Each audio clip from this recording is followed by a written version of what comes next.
Jisimha Servizzi Ewropej f'Malta u l-missjoni tagħha li tkun ta' servizz pubbliku għal dak kollu li għandu x'jaqsam mal-Unjoni Ewropea, b'mod speċjali il-fondi, kif spjega ma' TVM News il-kap eżekuttiv ta' din l-Aġenzija, Rodrik Zerafa. Aħna nassistu, anzi nippromovu il-sejħiet ta' fondi Ewropej illi jkunaw fil-pajjiż, nassistu sabiex tintela l-applikazzjoni tal-fondi Ewropej u jekk ġela darba jiġi aċċettat il-proġett tiegħek aħna wkoll nassistu fejn tidħol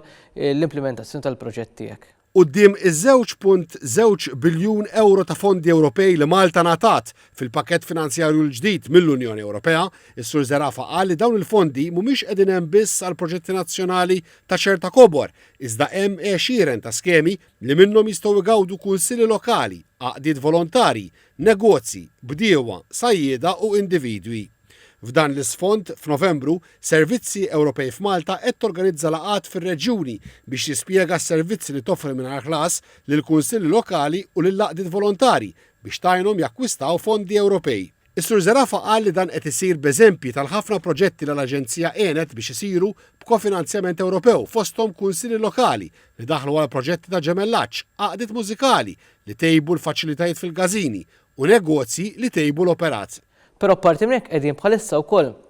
niġbru database tagħna biex inkomplu nsaħħuha ħalli meta jkun hemm sejħiet illi jkunu jaffettwaw jew inkella huma tista' tgħid tal-istess interess ta' din l-organizzazzjoni li tkellimna, hemmhekk aħna b'mod automatiku ninfurmaw lil din l-istess organizzazzjoni b'dawk is-sejħiet li jkun hemm u mbagħad inkunu nistgħu jekk dejjem ovvjament il-parti konċernata tinteressa ruħha ngħinuha fejn tidħol l-applikazzjoni għal fondi Ewropej. Servizzi Ewropej f'Malta jinsabu bbażati fi triq ir-Repubblika l-Belt u għandhom ukoll preżenza qawwija online.